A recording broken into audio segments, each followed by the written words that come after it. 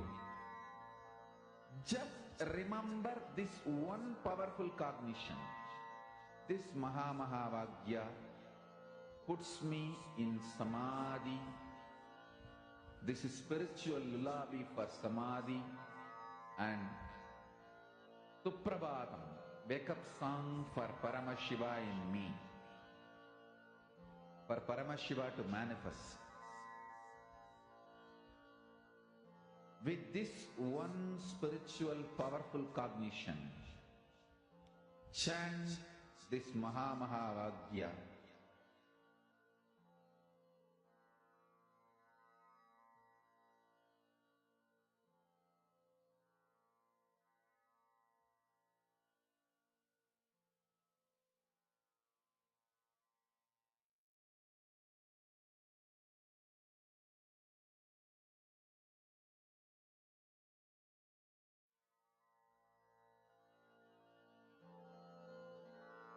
Mahavagya, spiritual lullaby for Samadhi.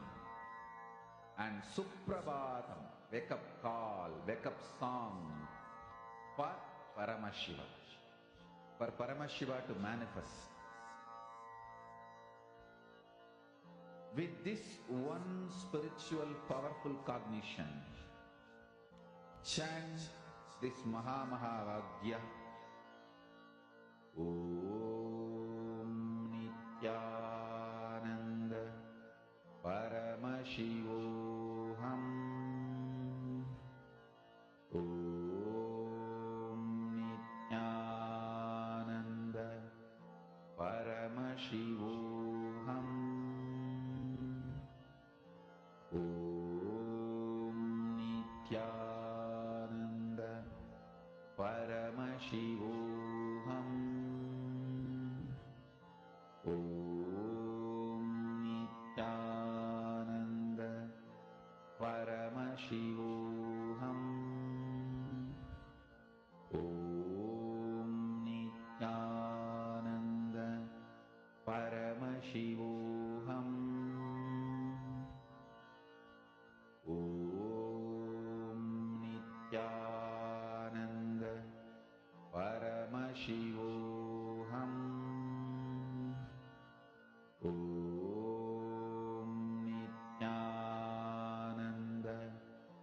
Paramashivoham. Om Nithyananda Paramashivoham. Om Nithyananda Paramashivoham. Om Nithyananda Paramashivoham. Om Nithyananda Paramashivoham. Om Nithyananda Paramashivoham. Om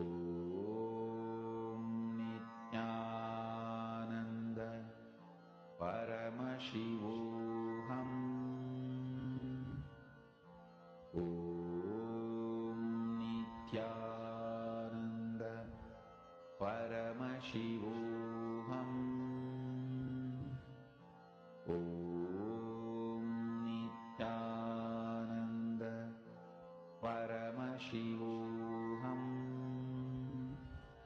Om Nithyananda Paramashivoham. Om Nithyananda Paramashivoham.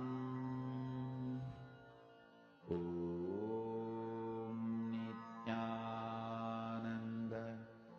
Paramashivoham. Om Nithyananda Paramashivoham. Om Nithyananda Paramashivoham.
Yes. Once you have shared your powerful cognition with your partner, let them feel that shift. Now, you can tell them that with Swamiji's grace, with the power of Swamiji that he has given you the initiation, and with the powerful cognition from the Living Enlightenment book, that reality they want to manifest is going to manifest for them very, very soon. You can tell them instantly now their reality will manifest if they take that powerful cognition, make it their cognition, and apply it in their life towards the pattern that's stopping them. Now, we're entering into a very beautiful session.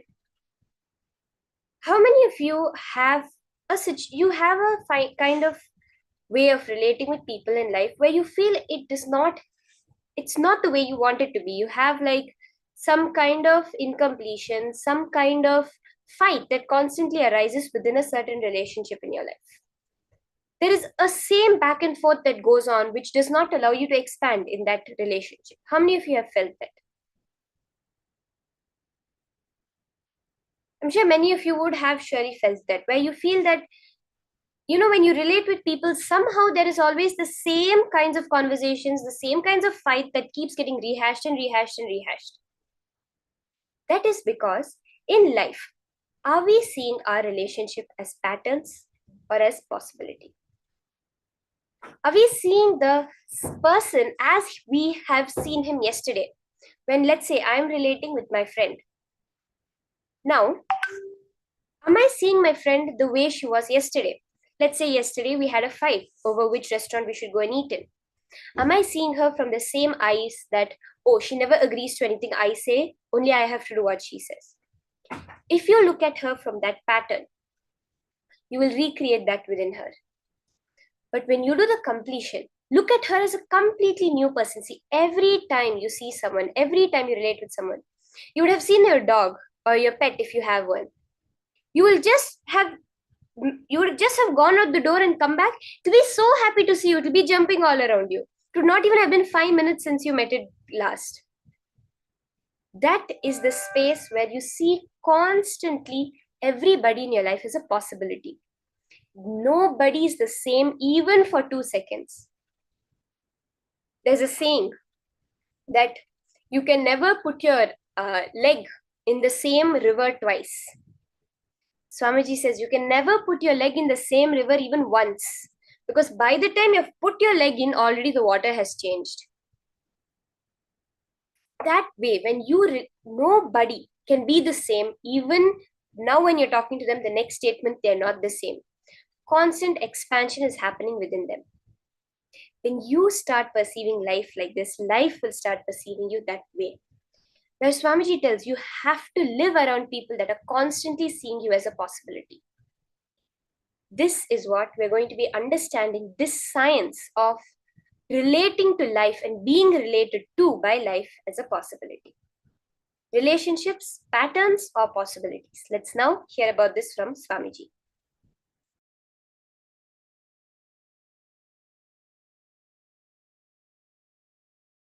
Husband sent a text to his wife at night. Hi, I'll get late. Please try and wash all my dirty clothes. And make sure you prepare my favorite dish before I return for dinner. He sent another text. And I forgot to tell you that I got an increase in my salary at the end of this month. I'm getting you a new car. She immediately texts back, oh my God, really? Husband replied, no, just I wanted to make sure you got my first message.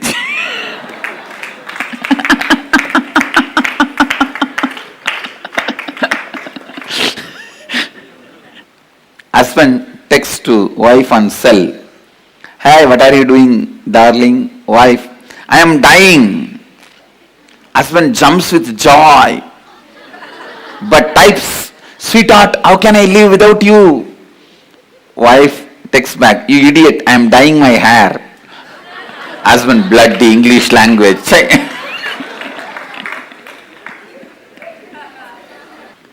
Boss hangs a poster in the office. I am the boss, do not forget. He goes to lunch and comes back from lunch break. He finds a slip on his desk. Your wife called and she wants her poster back home.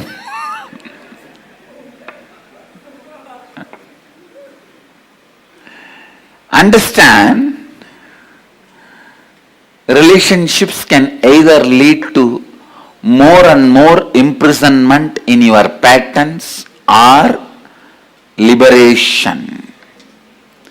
Pattern or possibility, it can lead you to more and more space of possibility.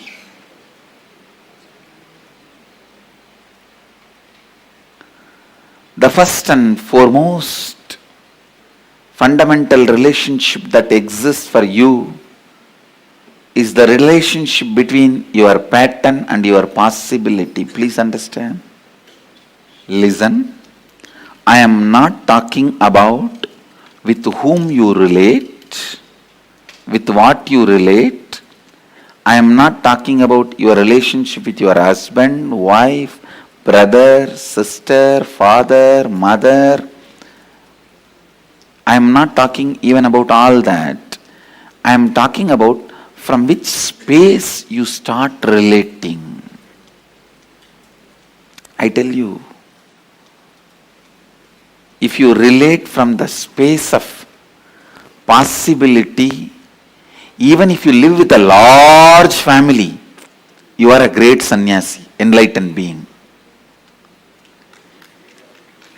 If you relate based on the patterns, even if you are living alone, you are bound, patta, fallen, grihastha. Understand?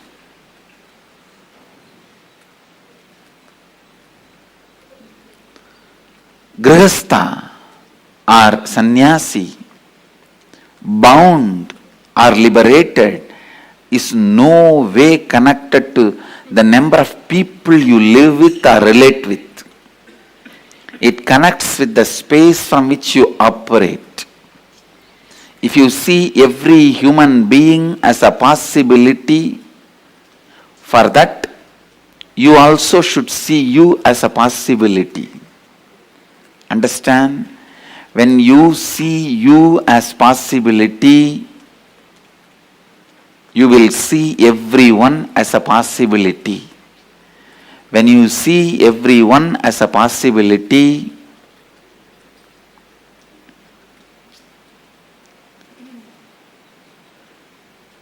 life, wherever you may be living, whatever you may be doing, you will be living with Vijaya Lakshmi. Means the Lakshmi of victory.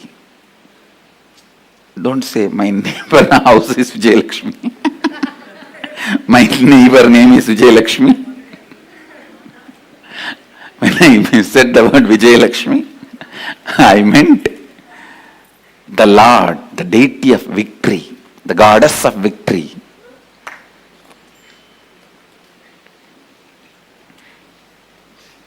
Please understand.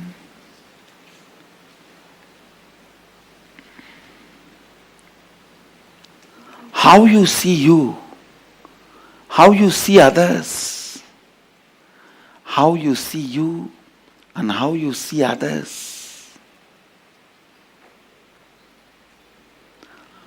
All relationships you experience in your life can only from two space, two frames. One, listen. Please listen, because I am giving you the punch statements for your life. One, inside the frame and perception given by your pattern. Inside the frame and perception given by your possibility.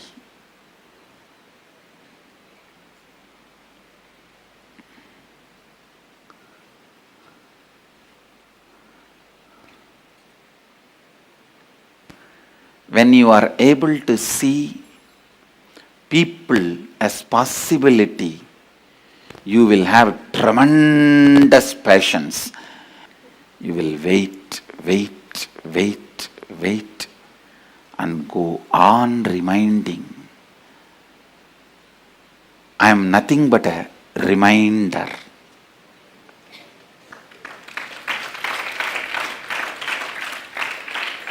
I am nothing but a reminder. When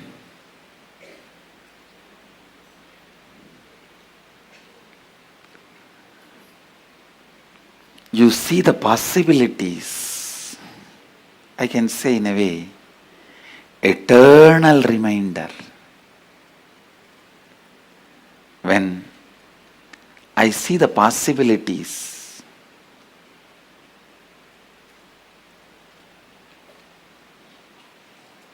please understand, when I see the possibilities,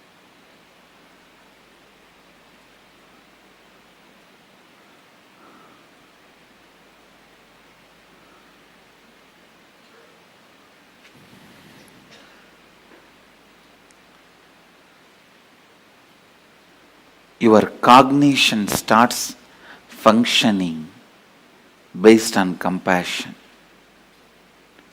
I tell you, please understand, even if you feel suffocating, imprisoned, live with a person who sees your possibility. Even if you feel free, liberated, don't live with people who see you only from pattern. I am defining real freedom and real bondage. Living with a person who sees your possibility, who sees yourself as a possibility, who has seen his possibility and who sees you as possibility. Even life around him, with him, feels like suffocating or bondage. Live with him. The fourth principle, enriching, can empower you in the zone of relationships. If you are feeling powerless in your relationships, be very clear, you will be powerless with the relationship with yourself. Relationship with yourself and relationship with others both happen from the same space. In the relationship with the others, if you are feeling powerless, you will have the same powerlessness in the relationship with you. Relationship with you, if you are feeling powerful, complete. Relationship with others, you will feel same powerful, completeness, enriching. How this principle is going to heal your relationship with you and your relationship with others. Make you feel powerful with regards to relationship with others and relationship with you. Enriching. The principle of enriching, how it can be used to make yourself powerful in the zone of relationship with you and relationship with others. You have only two possibilities. First, heal, enrich your relationship with you. Do swapurnatva, self-completion, by bringing integrity with you, authenticity with you, responsibility about you, enriching yourself. Listen, I ask you to bring these three qualities in you as a first priority. That does not mean I am asking you to do only this. You have to be doing it simultaneously with you and others also. Only then it happens in you. When you bring completion to you, relationship with you starts. Enriching yourself starts. If you don't have confidence, you can look at you, you can be with you, you are comfortable with you, you can raise yourself by yourself. Who can be with you? Who else can look at you? Who else will be comfortable with you? I tell you, in the cosmic constitution, the first amendment is you should be taught to be comfortable with you. That is your first amendment right. Man should be comfortable with himself. You should be able to be comfortable with you. That is the first amendment in cosmic constitution. Freedom of speech comes second. You have freedom to speak with others only if you have freedom to speak with you. If you decide strongly, usually the conscious birth being does not want to get in, will not get in to the unconscious, but life gives you the possibility of everything. All possibilities are given to you, are provided to you. So understand the possibility exists in life. That is why it is called life. Every time when you are living, the possibility for all the dimensions are open to you, available to you, and waiting for you.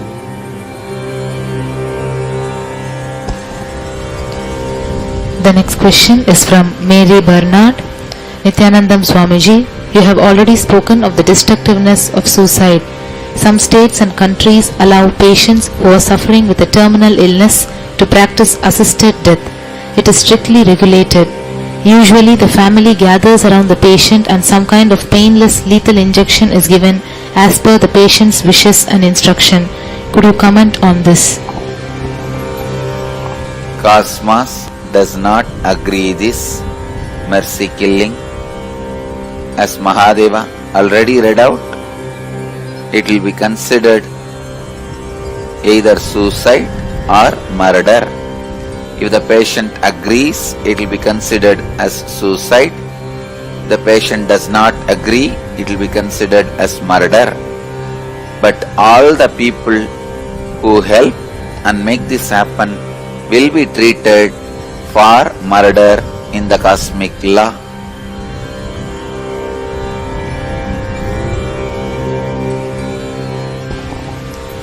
The next question is from Sudarshini Madan. Dear Swamiji, why there is so much of fear on death? How did the relationships emerged to be an important thing in our life? Anything you don't understand, don't want to understand, does not have the brain capacity to understand, fear surrounds it. Unknown is always fear for any living being. Now understand Mahadeva himself, the source of the creation, the source of the existence, source of the eternity, is revealing these great truths again and again and again. Listen to these great truths, chant these great truths. This will liberate you from the fear. When your cognizance is based on these great truths, cosmic secrets, you will be free from the fear. The fear is nothing but the projection of negativity on the future possibility. It is not necessary you need to continuously project negativity or positivity on the future possibility. Simply seeing the future possibility without projecting negativity or positivity onto it is living prarabdha. So the fear comes into your system only when you project your fear, your negativity on the future possibilities. Negativities, the negative ideas does not need to be projected on the future possibility.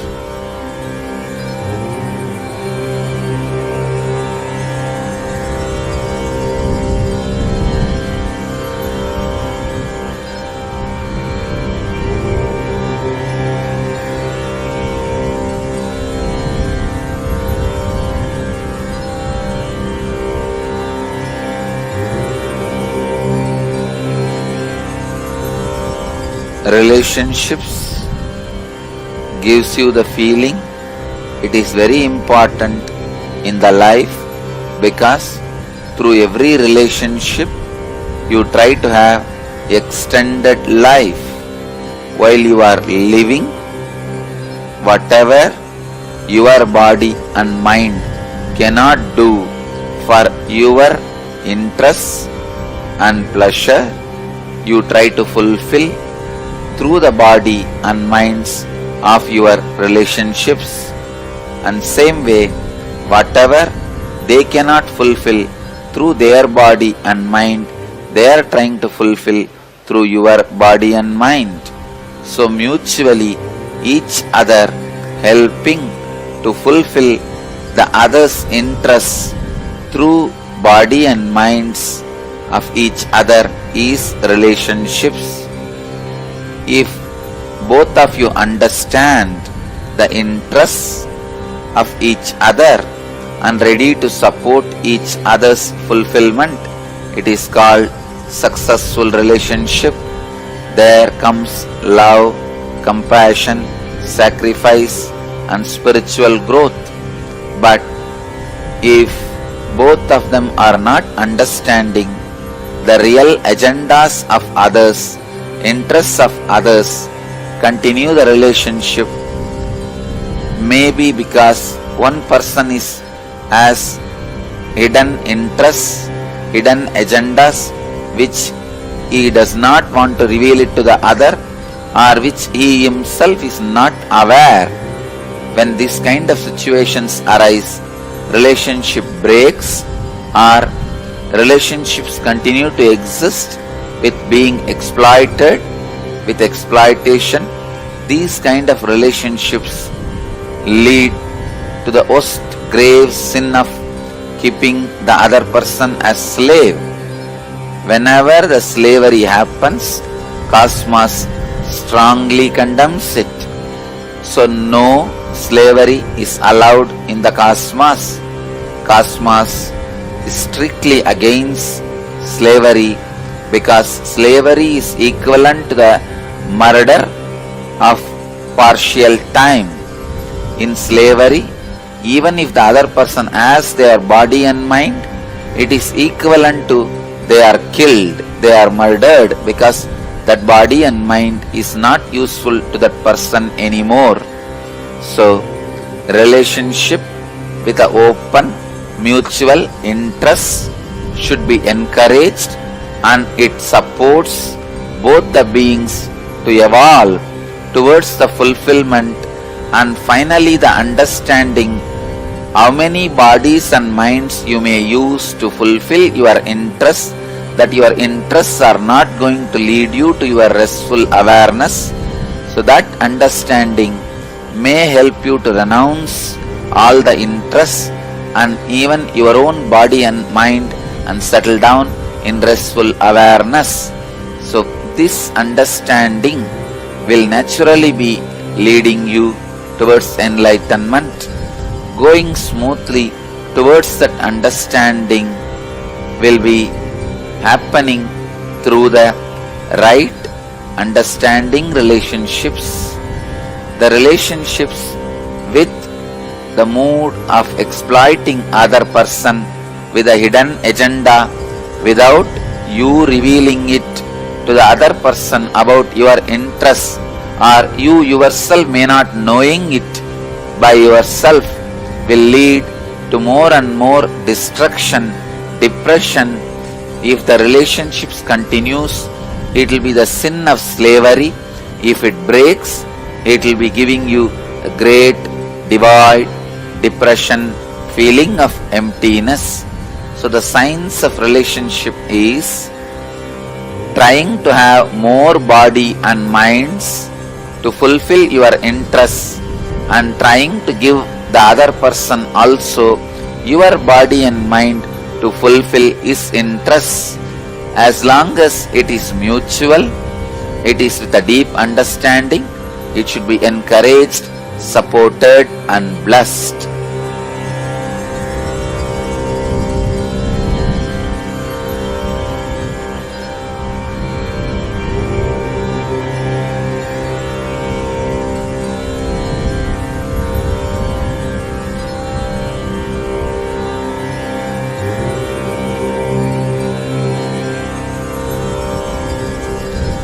Relationships with deep understanding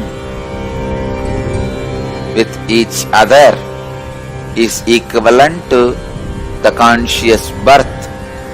Relationships without mutual understanding but still not broken is equivalent to unconscious life.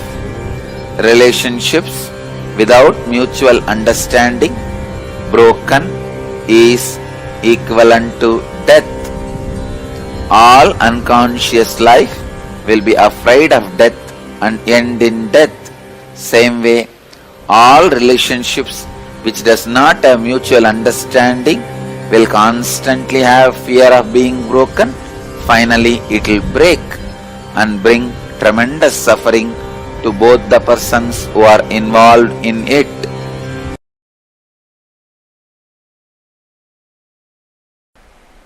Understand the science of relationships. It is not just the phenomena of the mind, it's a phenomena of the body.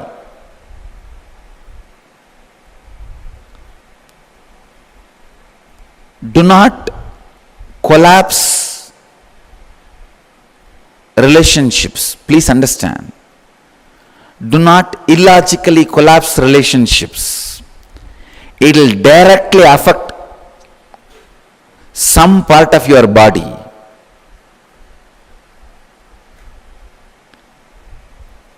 Unless you are logically completely convinced that this relationship can't be maintained, this is going to be abusive, it is going to be disturbing and disrupting your life, don't collapse any relationship. That is why I always insist, when people come to me asking they want to break their family, they want to go for divorce, I tell them wait for some more time. They say, no, Swamiji, anyhow I have decided I can't live with her, I can't live with him, better let me break now. Why torture? I tell them no. If you are tortured, your muscle memory and biomemory will strongly start believing this is more disruptive, this is not the way you want to live. Then if you break, you will not have any physical diseases. But before your biomemory or muscle memory is convinced, only when your head, the mind is convinced, if you break, the collapsing will simply turn into a disease inside you. That is why I insist, wait for some more time. Whether your muscle memory or biomemory changes your decision or it is going to support your decision, let's see.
husband sent a text to his wife at night.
Nithyananda, Swamiji had very beautifully revealed in the satsang how every relationship in our life gives us two possibilities.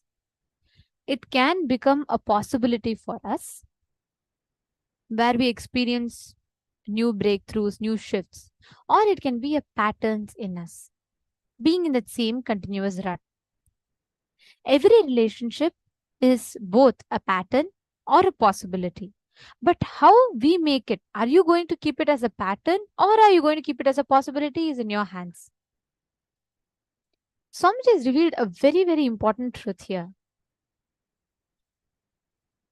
Every relationship in your life, you have the possibility to lead it to a space of possibility or to keep it in pattern. Whenever you are in the space of completion, you are making it into a possibility. Whenever you are in the space of incompletion, those relationships remain a pattern inside of you. So the relationships remain as a pattern. Completion is a state where you have nothing holding you in the present moment, and it brings a free space inside you where you will connect with life in present moment in a fresh, spontaneous way. Okay, now I'd like to ask a question to all the participants here. Can I request every one of you to post how many of you have relationships in life where you feel it is the same way, how much ever I try, I'm not able to change this person? Can you put, you can put more specific. Can I request each of you to please post? Can I request each of the participants to post which relationship it is and why do you feel it is stuck? Like for example, sometimes we'll have, no matter how many times I try to resolve, every time I end up in a conflict with my daughter.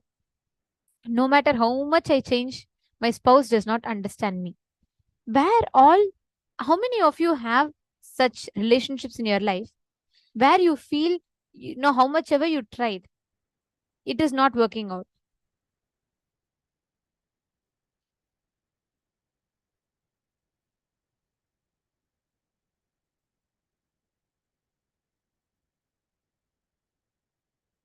Okay, Madhivyananda has posted, I feel like I'm not able to influence or change most people in my life.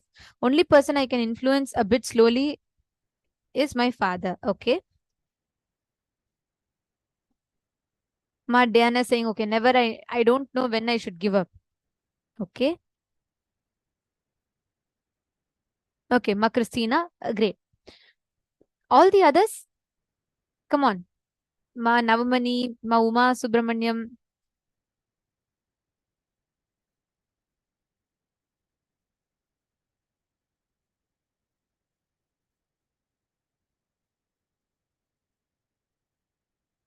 Okay, Ma Chetana also has posted. All if you listen carefully, every time you connect to your relative, your relationship, spouse, daughter, son, mother, father, any relationships in life, again and again, you put yourself back into that same pattern. Understand? If you hold every moment of your life is fresh. If I wear the same purple glass and I see someone, they're going to appear purple to me. Each of us carry a mold, like a cookie cutter, right? You take a particular shape and you put that on that person. Okay, my spouse should be like extremely understanding, sensitive, loving, and he should say yes to everything. We will put that kind of a frame. Whenever that relationship does not fit into that frame, we start experiencing conflict.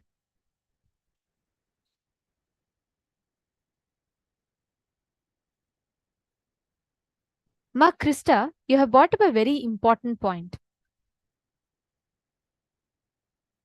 You have put, no matter how many people I tried with, it's the same. Understand, when you put a purple glass, whether you see a red rose, white wall, or a pink lotus, or some rainbows, everything is going to be influenced by that purple layer that you add on top. The problem is not with the person. The problem is with the pattern that you perceive that person as. Are you understanding?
Sorry for that technical glitch. So, yes, Ma, Krista, I just wanted to answer your question, Ma. See, many times, the moment you say, you are saying, right, I have had relationships with multiple people, but the person seems to not change. The same cycle that I get stuck into again and again and again. Understand? It is like this. The moment you see a person, especially watching movies or with the ideas we pick up from different sources, you hear from your friends or you hear from movies, read from books, we all make up a certain idea of how a daughter should be, how a father should be, how a spouse should be.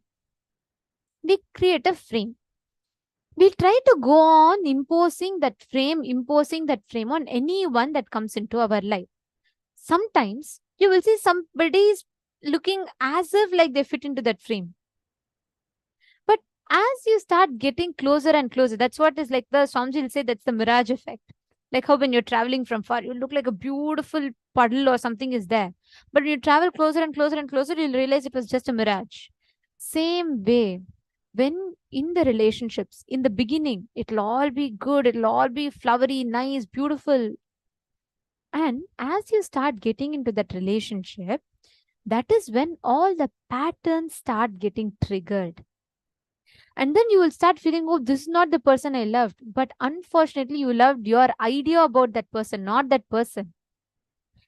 You create a mold. You try to force that other person to fit into that template. And when that person does not fit into the template, you say, all right, come on, he's not meant for me.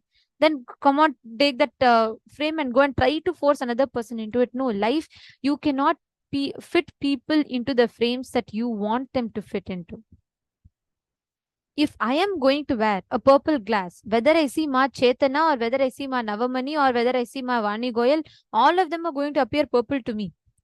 Oh, I cannot complain. Why is Vani looking purple to me? Because the problem is not with her. The problem is with the mirror, the glass that I'm wearing. If I am going to look through the purple glass, then I am going to see everyone around me purple. But what do? We wear a purple glass and we say, oh God, this person is only coming in purple. I don't like purple. I want pink color. And then you go and try to look at someone else. Everyone is going to be reflecting that same thing back to you again and again and again. Because the problem is with the way you perceive, the incompletion that you carry. Understanding this is very, very, very important to cognize this. Because all the time we keep thinking it's someone from outside. We keep thinking that, okay, it's this person, that person. There are people who tend to abuse you, who tend to take over you. They do exist. I'm not saying for that. Like my Krista Minat has asked, what to do with people who chronically abuse others? Do I keep them in my life? No. You're not, understanding that you are the source, therefore you are responsible for everything. And understanding how others are a reflection of you, all these understandings are not to put you in powerlessness, but to empower you, that you, with your will, your decision, you have the power to change. You have the power to change anything. You have the power to transform anything.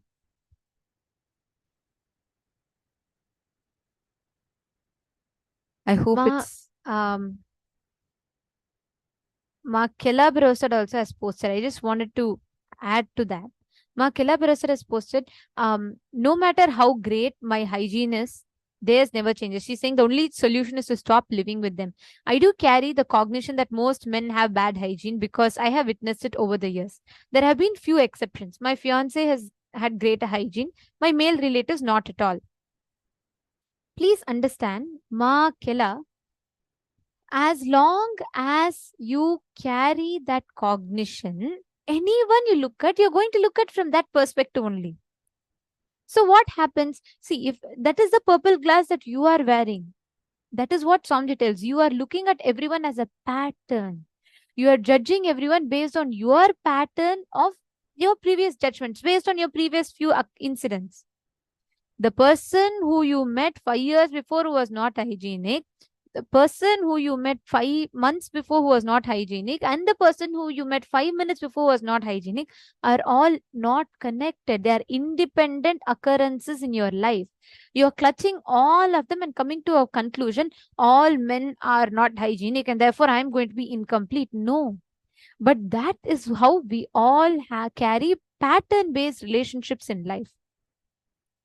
Ma Krista Menat, please understand, Ma, I am not saying that the people who abuse you also, you're supposed to keep them with you. No. I'm only telling the incompletion that you carry. See, one person abuses, second person abuses. Now, by the time you create a judgment that, okay, every relationship is going to be abusive, what happens? then only abusive relationships will keep manifesting to you again and again. It is like first time you go to the mirror, you stand in front of the mirror, and then let's say you raise your hand. Naturally, the mirror will raise its hand. Second time you raise the hand, mirror raises its hand. By third time, if you go to the mirror and keep your hand raised and say, look, the mirror is even now not dropping its hands, it will not drop, it will reflect what is inside of you. You might not be the reason for the abuse happening to you, but you are responsible for the suffering of that abuse that you're carrying inside of you. There's a big difference. You're not the reason of why people come and abuse you, but you are responsible for the suffering that you carry inside you because of those abusive relationships. Christina is asking, I'm also in love. How can I deepen that love, considering the world and struggling to find balance in life? That's a very nice question.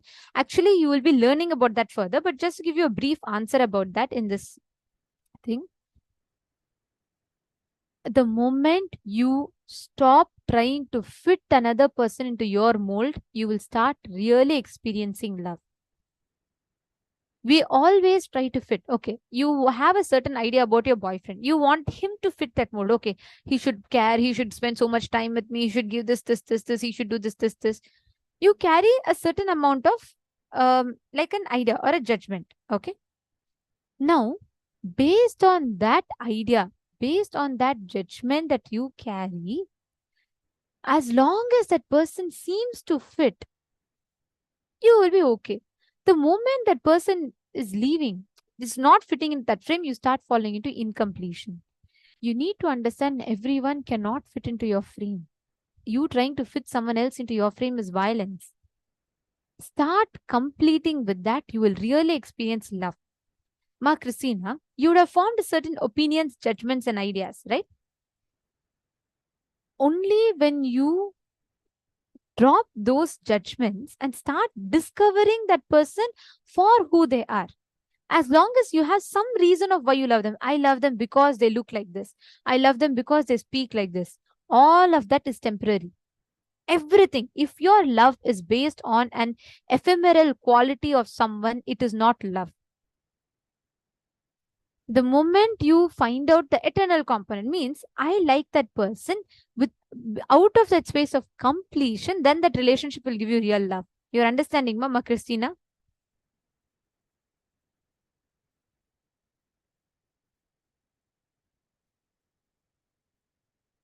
Chetana is also asking a question. How do we find hope or possibility to live with abusive person over years and never changed and still see the same behavior, which I see as their natural behavior? Chetana, the first and foremost thing that you need to understand is that we look at things from the space we are in. Understand, I am not denying people have their innate qualities. That is true. But how you have to deal with them, how to get them into completion with you, how to get yourself into completion with them, starts first from us establishing ourselves in the space of completion. Understand? When you start cognizing inside of you that whatever you're experiencing in your life is starting from some cognition that you are carrying inside of you. It is starting with some incompletion that is there inside of you. You will understand and realize, actually, almost 80% of the problems are nothing but the incompletions that you are holding on to and trying to project it on the other person. Are you understanding, Chetana? When you start seeing that, automatically you will get the intelligence. Even the remaining 20%, you will understand how you can transform your relationship with that.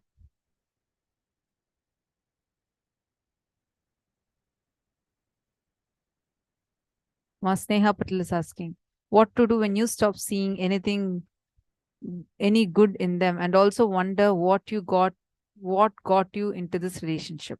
See, Sneha, again, it starts with the completion that we carry first within ourselves. Most of the times, the relationships that we are seeing outside is not the relationship we are actually seeing outside. It is from the past ideas, the hangovers from the past that's sitting in the present and affecting your future. For example, you had the same experience with your math teacher when you were 6 years old. So when you're growing up and then you go into your office, you see the same behavior in your boss. And then you see the same thing with your mother-in-law. Now, it is not with your mother-in-law or your boss. It is first starting with the incompletion, the suffocation that relationship with your math teacher had caused in you when you were just 6 years old. Like I had one math teacher who was, I forgot her name. I think Kasturi Mama, something like that. I was just 8, 9 years old. And the first time she had hit me when I was small for something, I didn't do homework or something like that. And like, I used to feel she's always partial. She likes certain people and she does not like certain people. And further after that, like after a few years, much later, after I joined Gurukul, I still used to project the same thing on my teachers. There's a new math teacher in us, like in Gurukul, and I used to tell her that I went and told her, look, you're being very partial. I feel, see, at least in Gurukul, we have the freedom, like you can talk openly and like, you know, they'll help you understand, they'll give you spiritual understanding. So I actually went to her and I told her, Ma, I feel you are being partial. You only teach this person more, you don't teach me. She said, wait. Why do you say that? Then I gave her one example. She helped me understand how that situation was my own perception, like how I put two different things together and I actually perceived something that was not even existing. It was causing so much of a disturbance in me, so much of an incompletion in me. And then when I actually went and spoke to her, she explained to me, look, it's not the way you saw it. And she explained to me. She told how, like, I'm just giving you an example in this because like this is how first time I learned this concept. And then she told me, oh, look, I'm going and talking to him just to help him understand because he's weak in the subject. You're good at it. So I didn't spend the same amount of time with you. And he went for these activities, something she explained to me at that time. And I understood it. And then she asked me, why is it that you made that statement? I said, I just felt it. So I made it. She said, no, look in. It doesn't come just like that as a instinctive response to some situation. But it is coming from something that's much deeper in you, not from this moment, but somewhere in your childhood. See how many times you have felt that life is always partial towards you. I said so many times. I felt the same thing in my 10th grade. I felt the same thing in my 7th grade. I felt the same thing when I was much younger. Teachers kept changing, but I projected the same thing. When I understood that it started with a simple, silly incident. My math teacher hit me for me not doing the homework, but left my friend who also did not do the homework. It caused so much of incompletion in me. And till like I'm 14, when this incident happened, I was 14. I'm like, at that age also the same pattern was still continuing. I'm projecting the same math teacher on this Gurukul teacher too. Understand, so many times this is what we do. We go on blaming outside and it looks very real. Till that time I completed with this cognition, I really felt that everyone, all these people are being partial towards me. It was like very realistic. But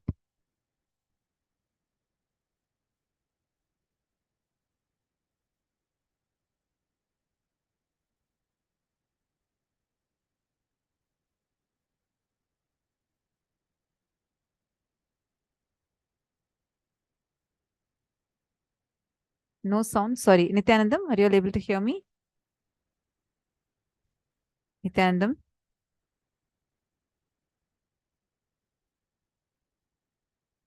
Okay, thank you. See, yes, I'll repeat the last line.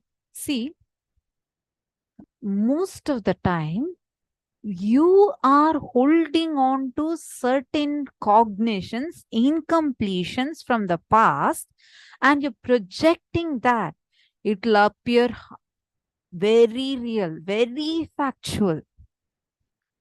They say, right, that mirage effect in the desert, like where, when people are, it happens even in summer days, even when you're traveling on the road, you really feel like in a certain distance, it look like there's water. But as you go closer, the water disappears. Same thing, you go on projecting some mirage in your life. You really think it is real because you only see what you choose to see. This is like when I understood this, till then I was actually carrying that as an incompletion towards that teacher. I was thinking that, okay, she's also being very partial. She doesn't like me. She likes only the other kid. How much ever I say she doesn't like me, she's very partial. I had my own list of incompletions that I carried with her. When she walked me through this and she made me understand that, okay, so it's not the situation actually outside is like that, but I am thinking about it like that. Understand, we all carry certain incompletions from a very young age, which we go on and on and on, projecting it outside on different people, perceive that they are doing the same thing to us. Today, cognize this. Understand, first, when you bring completion inside of you, suddenly the world outside also starts transforming for two reasons. One, really because life outside is nothing but a reflection of you. When you transform, first your cognitions mature, so the way you see matures. It's like you're taking off that filter that you're usually filtering reality from, you take off that. And second, the other people also in their inner space start transforming. I just want to add one thing here. See, many of you are asking about what if that relationship is extremely abusive, that you should not, they're not good doing anything good to you anymore. Listen very carefully. We are not saying even if someone is toxic, someone is abusive, someone is like, physically like abusing you and you're not able to be in that relationship anymore, you have to continue. No. But there's a difference.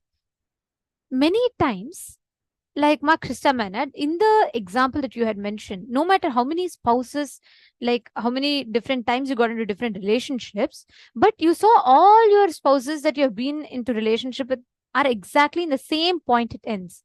Understand, there are two different things. One is whether to be in a relationship or not, both should not be taken from an incompletion. Sometimes you'll feel extremely lonely. Someone will come and say, hey, you know what? I'll always be there with you. In that spur of a moment, you will feel like, oh God, this person is everything to me. And you will feel like someone is there for me. And in that moment, you will jump into an idea and you will take a decision and you will decide you can go ahead with it. Right? But the same way, when they start operating out of incompletions, then you will start feeling like, oh, it is not working out, it is not right, and you will leave it.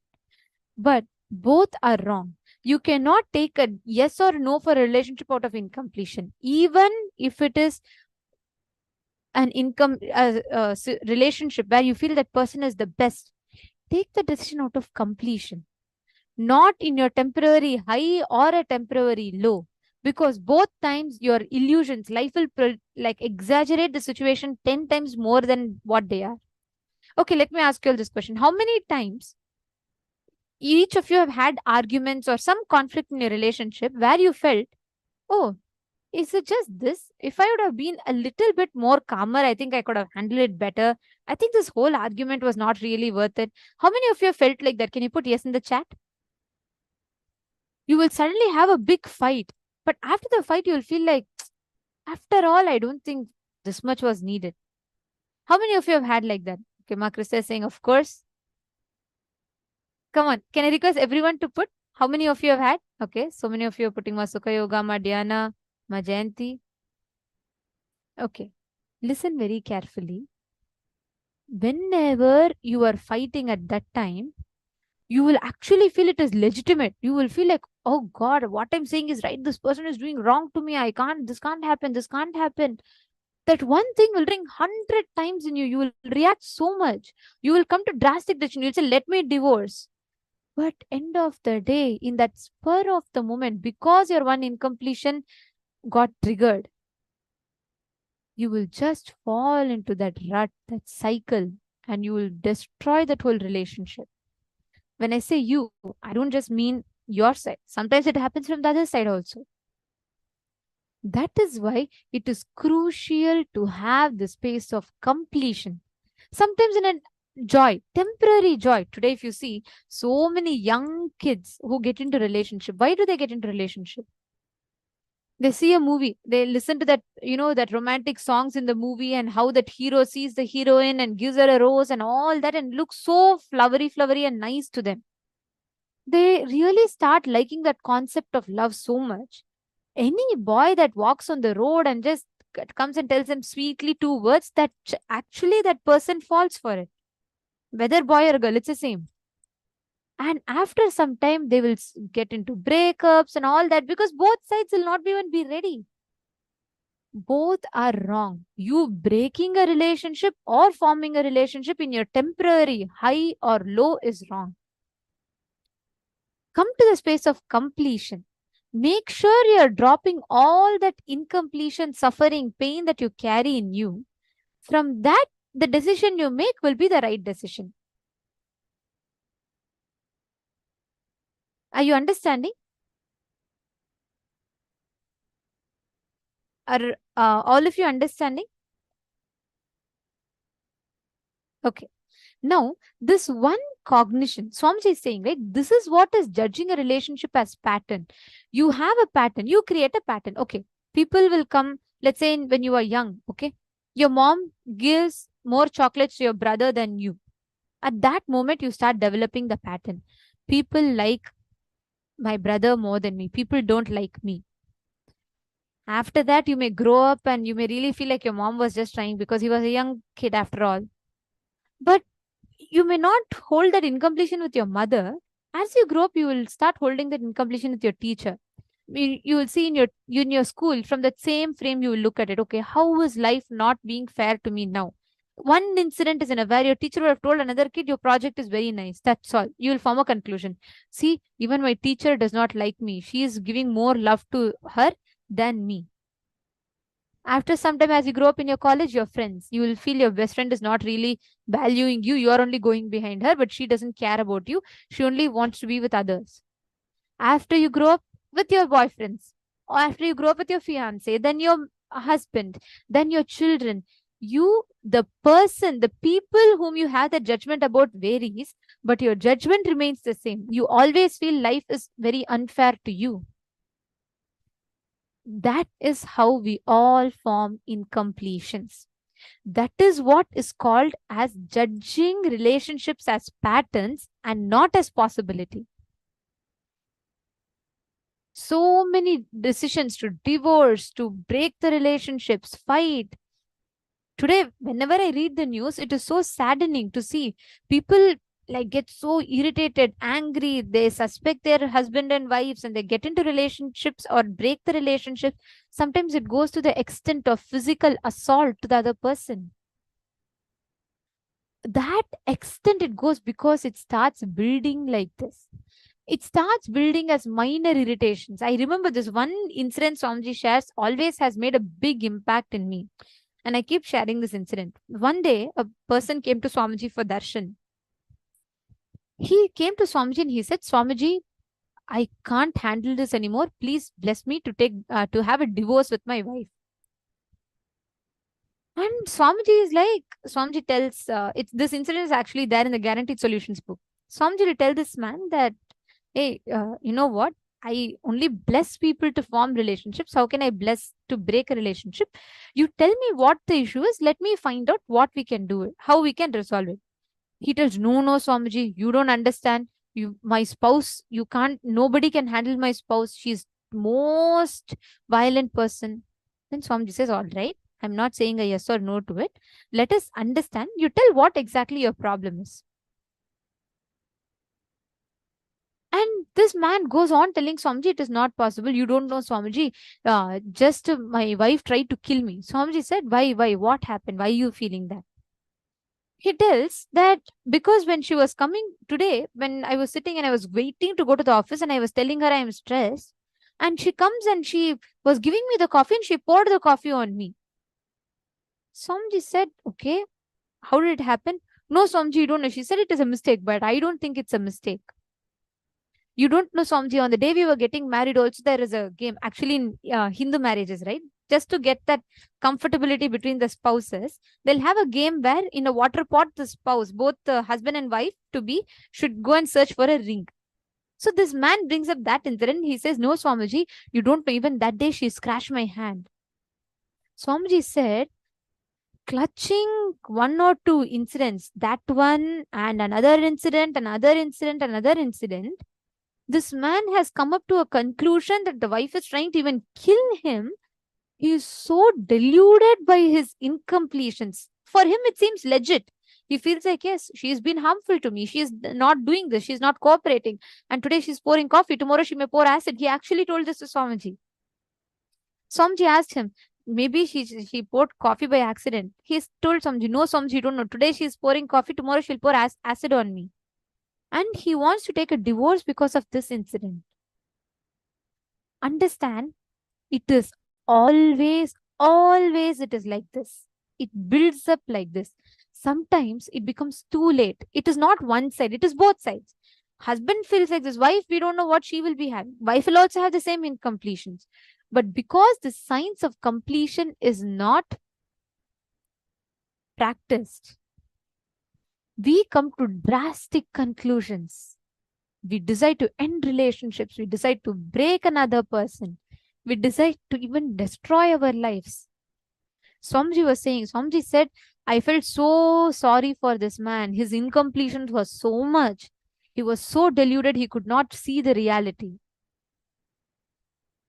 This is what most of us do. This is what Swamiji revealed in this satsang. Let us all take a few minutes now. There's a very, very powerful exercise. Listen, do not miss this. It's a very, very important one. And I request every one of you to do this. Now Swamiji explained, right? Where we take an incompletion as a pattern, where we see an incompletion as a possibility. Where we see a relationship as a pattern and a relationship as a possibility. Now let us identify that. Listen very carefully. Even now your spouse may be abusive to you. Many of you have posted that. But there is some part in you which is also triggering the other person. It is not just the other person. You can go on blaming life. But understand, it is not the other person. You will carry a narrative that as if that person is the villain in your life. That person also has a parallel narrative that you are the villain in their life. Both sides, it is not like that. The Swamiji will make a funny joke, no? That, first day of marriage, wife speaks, husband speaks, wife listens. Second day of marriage, wife speaks, husband listens. But after 1 year of marriage, both speak, neighbors listen. That is literally the conditions of all relationships. Marriage is just an example. But this constant conflicts happens in all relationships in life. It is not just about your marriage, even whether you're in your job, your school, everywhere. It's a constant on and on happening in our lives. How many of you are identifying this? When we are telling about this, how many of you are identifying this? Could you all please post? A question. A question. If I do the incompletion, what if my spouse never does incompletion? Meaning completion, is it? So they're asking, what if you're doing completion, but your spouse never does completion? How to handle this? First thing, straightforward solution to this is get him also to attend the program. But if you do the completion, the very attitude of you would transforming the other person. I've told this so many times. I'm going to tell again, because this was my very first introduction to completion with others. I did not know much about Swamiji when I joined Gurukul. It was only after I joined Gurukul, slowly I understood about Swamiji, about Swamiji's teachings, everything. The day I saw Swamiji, I joined Gurukul. So when I joined Gurukul, day 1 or day 2, I think, there's this kid who also joined Gurukul. She was also a new kid. So we both are like newly joining. And she was a small kid. She was like 2 or 3 years younger than me. And she used to come and bug me and try to fight with me. And I also got so incomplete with her.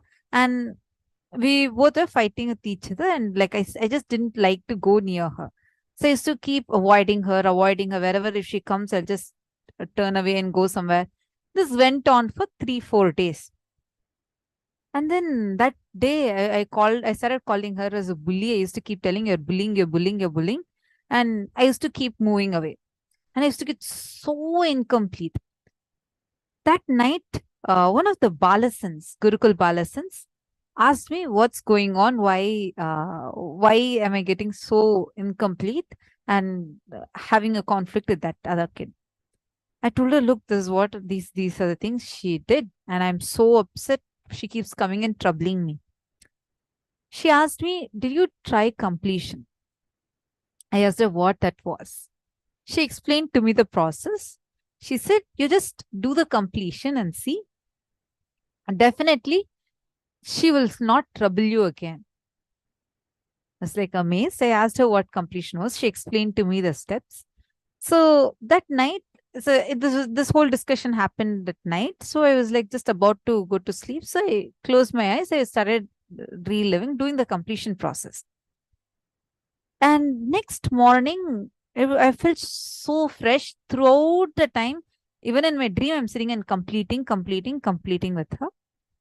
The next morning, we are going for puja. That day, early morning, we had Rudrabhishekam. And we all are going to the hall the meditation hall where we do the puja and abhishekam. So I was getting late. I was rushing and getting ready and going. I used to like these rose flowers to offer it to Swamiji during puja. I didn't talk one word to that kid or anyone else. I just got ready and I'm going to the hall. I saw that she was standing in the other end of the hall. Usually I'll get irritated. Usually I'll get very triggered. But that day, because of the completion I did the previous night, that whole irritation did not even exist. Somehow I felt so complete inside me. And that kid, she ran and came and hugged me. And she said, I don't know why I feel so complete with you. So I got flowers for you for puja. I was really shocked. This was my very first experience with completion. She got a plate full of roses and she gave me. I was like, why? I was really curious. I was like, till yesterday I was calling you a bully. Till yesterday I was like, we both were fighting with each other. We never spoke to each other. How come suddenly you're complete with me? She said, I don't know why. I just suddenly today morning when I woke up, I felt so complete with you. Even when I looked at you, I didn't have any past incompletion with you. I was so amazed. That gave me the experience of the power of completion. Understand, when you are really complete, outside people will also reflect that completion. I didn't speak one word to the other person, but that person also felt completion with me, because that is the power of completion. When all of us try, anyone, you can try this with any relationship. When you are complete, definitely it will reflect in the other person.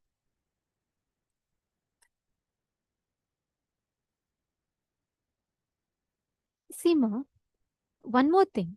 When you take a step, the moment you start with an argument saying, okay, if I complete and if they don't complete, itself you have a fear. Understand first. It is not about right, wrong. If you complete, you will become wrong. If he completes, he'll become, if he does not complete, he'll become right. No. It is like in many times in fight, you'll have a problem with asking sorry because you'll feel, oh, if I ask sorry, that means that person is right or what? No, no. I argued, but he also equally argued back with me. No, it is not about that. If you take a step to completion, it will naturally reflect in the other person also. First, you take the step and inspire the other person to do by you living. So many spouses, if you see, how they get connected to Swamijis, the wife will or the husband, one of them will attend the inner awakening first. They'll see the transformation in the other person and they'll say, oh my God, my spouse has had such a transformation, and they'll come. So many people you can ask, even here, I'm sure so many people will be sitting like that. Completion always inspires other person to experience it. So you first take that step. Don't worry about your spouse. You do completion from your side, and you will see it will reflect in the other person also the same way. Spend some time and do that completion. Don't worry, step by step we will help you. Swamiji will take us through very deep completion process. Please take a few minutes and pen down. Identify your parasite patterns.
Self now.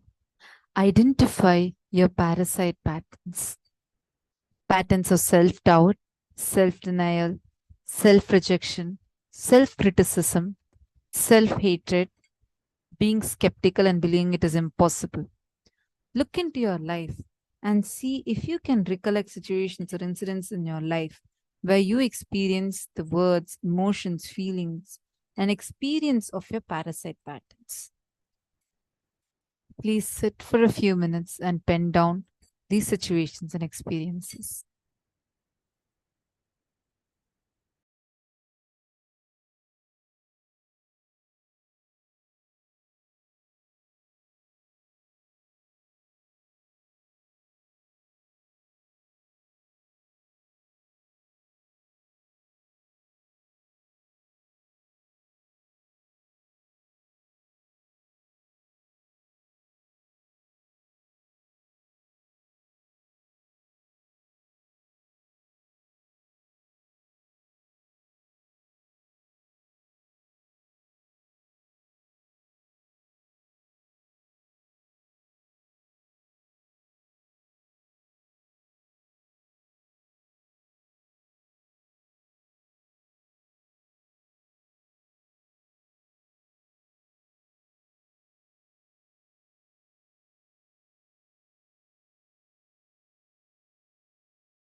Nithyanandam.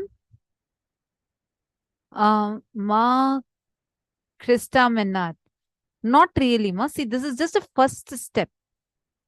We are only doing the first step right now. We have furthermore, lot more steps are there. Only this, what you're just doing now is only the first step. All right.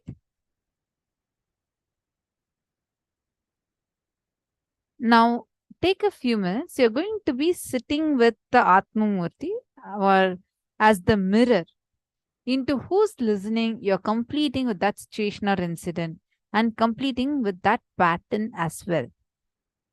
Take a few minutes and sit with the Atmamurti.